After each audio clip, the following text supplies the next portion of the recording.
নমস্কার শ্রোতারা, নিশ্চয়ই আপনারা সবাই শ্রী বিষ্ণুর আশীর্বাদে সবাই খুব ভালো আছেন, সুস্থ আছেন। সৃষ্টির পূর্বে কেবল শ্রীহরিই ছিলেন। সৃষ্টি যেখানে নেই সেখানে কেবল তিনিই আছেন। যে ব্যক্তি প্রতিদিন ভাগবত মহাপুরাণ পাঠ করে সে প্রতিটি অক্ষরের উচ্চারণের সাথে সাথে কপিলা গোদানের পুণ্য অর্জন করে। যে মানুষ প্রতিদিন অর্ধেক বা 1/4 ভাগবত শ্লোক পাঠ বা শ্রবণ করে তার 1000 গোদানের ফল লাভ হয়। কলিযুগে যার গৃহে ভাগবত শাস্ত্র না থাকে যমপাশ থেকে তার কখনো মুক্তি নেই। আসুন পুরাকালের কিছু ঘটনা, কিছু গল্প দিয়ে অমৃত কথা চ্যানেলের শুরু হয়েছিল, তার সেই কাহিনী আপনাদের তুলে ধরছি আজকের একটি ভগবত কথার মাধ্যমে। পুরাকালে তুঙ্গভদ্রা নদীর তটে এক অনুপম সুন্দর নগর ছিল। সেখানে সমস্ত বর্ণের মানুষই নিজ নিজ ধর্ম অনুসারে সত্যাশ্রয়ী ও সৎকর্মপরায়ণ ছিল।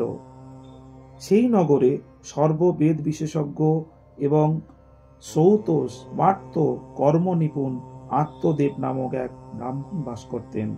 তিনি দ্বিতীয় সূর্যের মতো তেজস্বী ছিলেন। ধনী হয়েও তিনি ভিক্ষাজীবী ছিলেন। ধুন্দলী নামে তার প্রিয়া পত্নী কুলীন এবং সুন্দরী হওয়া সত্ত্বেও জেদি স্বভাবের ছিলেন। পরচর্চায় তিনি খুব আনন্দ পেতেন। স্বভাবে তিনি ছিলেন ক্রূর, সবসময় কিছু না কিছু বকবক করতেন। গৃহকর্মে নিপুণা, কৃপণ এবং ঝগড়াটে ছিলেন। এই ব্রাহ্মণ দম্পতি সুখে থেকে গৃহস্থ জীবন যাপন করতেন। অর্থ ও ভোগবিলাস সামগ্রী তাদের প্রচুর ছিল। ঘরবাড়িও সুন্দর ছিল, কিন্তু তাদের মনে শান্তি ছিল না। যখন এইভাবে বয়স অনেক বেড়ে গেল তখন সন্তান লাভের জন্য তারা নানা রকম পুণ্য কর্ম করতে আরম্ভ করলেন এবং দিন দুঃখীদের গো, ভূমি, সুবর্ণ ও বস্ত্রাদি দান করতে লাগলেন। এরকম ধর্মকর্ম দ্বারা তারা তাদের অর্ধেক সম্পত্তি শেষ করে ফেললেন, তবু পুত্র বা কন্যা জন্মালো না। ফলে সেই ব্রাহ্মণ খুবই চিন্তিত হয়ে পড়লেন। একদিন সেই ব্রাহ্মণ অত্যন্ত দুঃখিত হৃদয়ে ঘরবাড়ি ছেড়ে বনে চললেন। দ্বীপ্রহর কালে তৃষ্ণার্ত হয়ে তিনি এক সরোবরের কাছে পৌঁছলেন।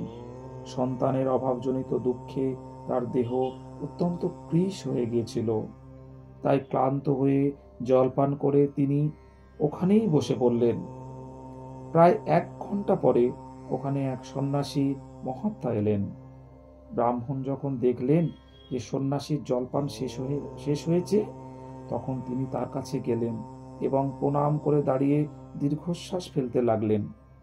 সন্ন্যাসী প্রশ্ন করলেন, হে বিপ্র, তুমি রোদন করছো কেন? তোমার এমন কি দুশ্চিন্তা রয়েছে? তোমার দুঃখের কারণ শীঘ্র আমাকে বলো।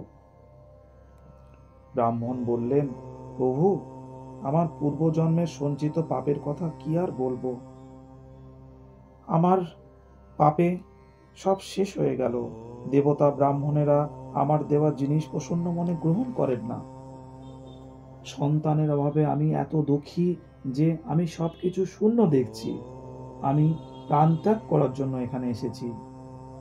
সন্তানহীন আমার এই জীবন ধিক, সন্তানহীন গৃহকে ধিক, সন্তানহীন ধনে ধিক, নিঃসন্তান বংশকে ধিক। আমি যেই গাভী পালন করছি সেটিও সর্বদা বন্ধা হয়ে যাচ্ছে। যে গাছ লাগাতেই যাচ্ছি তাতেও ফুল আসে না। আমার বাড়িতে যে ফল আনা হয় তাও অতি শীঘ্র পচে যায়। আমার মতো অভাগা ও পুত্রহীনের এই জীবনে কোন কাজে লাগবে? এই কথা বলে সে ব্রাহ্মণ দুঃখে ব্যাকুল হয়ে সন্ন্যাসী মহাত্মার কাছে উচ্চস্বরে কাঁদতে লাগলেন। সন্ন্যাসীর হৃদয়ে বড়ই করুণার উদ্রেক হলো।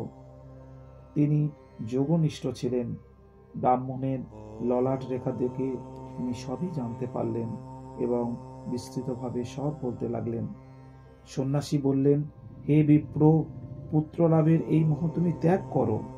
কর্মের গতি অতি প্রবল। বিবেকের আশ্রয় নিয়ে সংসারের বাসনা ত্যাগ করো। হে বিপ্রবর, শোনো, তোমার প্রারব্ধ দেখে বোঝা যাচ্ছে যে আগামী 7 জন্ম পর্যন্ত কোনো রকমই তোমার কোনো সন্তান হবে না। পুরাকালে রাজা সগর এবং অঙ্গকেও সন্তানজনিত দুঃখ ভোগ করতে হয়েছিল। হে ব্রাহ্মণ, তুমি এখন বংশরক্ষার আশা পরিত্যাগ করো। সন্ন্যাসী সব রকম সুখ বিদ্যমান আছে। ব্রাহ্মণ বললেন, হে মহাত্মা, বিবেক দিয়ে আমার কি হবে? আমার যোগ বলে, আপনার যোগ বলে আপনি আমাকে পুত্র দান করুন, তা না হলে আমি আপনার সামনেই শোকমূর্ছিত হয়ে নিজের প্রাণ ত্যাগ করছি। যার মধ্যে স্ত্রী পুত্রের সুখ নেই, সেরকম সন্ন্যাস তো সর্বতোভাবেই নিরস। সংসারে পুত্র পৌত্রাদিতে মুখরিত গৃহস্থমই তো সবচেয়ে সরস। ব্রাহ্মণের এইরকম আগ্রহ দেখে সন্ন্যাসী বললেন, বিধিলিপির ওপর হঠকারিতা করতে গিয়ে রাজা চিত্রকেতুর অশেষ কষ্টভোগ হয়েছিল। অতএব দৈব যার সকল চেষ্টা নিফল করে দেয়, সেই মানুষের মতো তোমার ভাগ্যেও পুত্র সুখ নেই। তুমি তো বিষম জিদ ধরে প্রার্থীরূপে আমার কাছে এসেছো। এই অবস্থায় আমি তোমাকে কি বলবো? সেই মহাত্মা যখন বুঝলেন যে এই ব্রাহ্মণ কিছুতেই নিজের জিদ ছাড়বে না, তখন তিনি ব্রাহ্মণকে একটি ফল দিয়ে বললেন, এই ফলটি তুমি তোমার স্ত্রীকে খাইয়ে দাও, এতে তার এক পুত্র হবে। 1 বছর পর্যন্ত তোমার স্ত্রীকে সত্য, শৌচ, দয়া, দান ও একাহারের নিয়ম পালন করতে হবে। এরকম করলে তোমার সেই পুত্র অত্যন্ত শুদ্ধ স্বভাব হবে। এই কথা বলে সেই যোগীরাজ চলে গেলেন, আর ব্রাহ্মণ নিজের বাড়ি তিনি তার স্ত্রীর হাতে দিয়ে অন্য কাজে বেরিয়ে গেলেন। তার স্ত্রী তো কুটিল স্বভাবের ছিলেনই। তিনি কাঁদতে কাঁদতে তার এক বান্ধবীকে বলতে লাগলেন, শৈল, আমার তো বড় চিন্তা হচ্ছে, আমি এই ফল খাবো না। ফল খেলে গর্ব হবে, গর্ব হলে পেট বড় হয়ে যাবে, তারপর খাওয়া দাওয়া কমে যাবে, আমি দুর্বল হয়ে পড়ব। তাহলে আমি ঘরের কাজ কি করে করব? আর যদি কোনোদিন দৈববশে গ্রামে ডাকাত পড়ে, তাহলে গর্ভিণী নারী কি করে পালাবে?